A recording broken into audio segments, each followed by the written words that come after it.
Hi, I'm Michelle Renee Hiatt of American Quilter Society, and we are in category 7, which is Wall Quilts Movable Machine, sponsored by Juki. And I have the great pleasure of interviewing Ricky Timms in front of his quilt, One Fish, Two Fish, Red Fish, Blue Fish. Yeah. And the blue fish is my favorite because he kind of blends, but he still has a little pizzazz.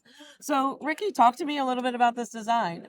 Oh my gosh. So I quilt and I finish quilts. And after I finished a quilt, I was like, I just want to sew today. I just want to do something. And I didn't know what it was going to be. And I don't know why One Fish, Two Fish, Red Fish, Blue Fish from Dr. Seuss popped into my head. But I just grabbed a piece of paper and I drew a few lines and I went, this is going to be fun. And I enlarged it and started on it right away. And it's all done with my curved piecing technique. I was going to ask you about that. It's beautiful. I call it locomotion, and I love curves and flowing movements. So I don't do a lot of straight lines. Talk to me a little bit about the scales. I just love that part. All right. So it's foundation paper piecing at that point. So there would be a template, and on that template, it's like a log cabin, except it's a braid. And I just flip and sewed on that. And I didn't even have to do it on the lines. As long as I was close to the lines, I was creating, the design that I wanted. And then that became a unit. And there's several of those units, in the quilt. And some of them you have contrast where you're going with the up, the split complementary. Right. And more down in my favorite bluefish, you're doing more of an analogous color plan. So talk to me about why you chose the different color plans for the different fish. So I wanted to have light going to dark from top to bottom because I think darker colors have weight and gravity.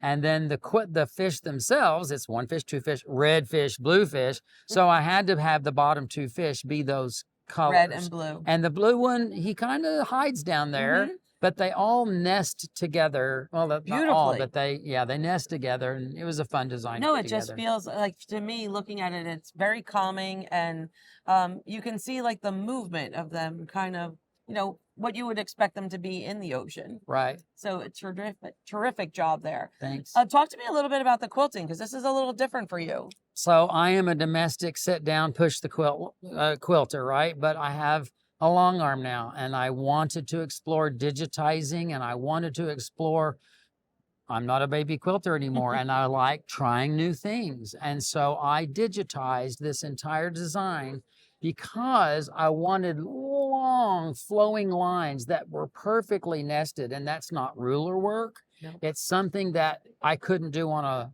domestic and do well. So But you still had to take into account the roll. I did. Yeah. So as the quilt is being rolled, so I did 27 different designs that nest into each other. So when I rolled the quilt, I had a special placement to do the next design. And then once I had all that done, I still had some open areas that I wanted to come in with my free motion sit down. And that's what I did in those areas. Well, I love it. Thanks. It is beautiful. So you too can find information on our quilt contest at AmericanQuilter.com. You can't win if you don't enter. That's true. Take a chance and enter.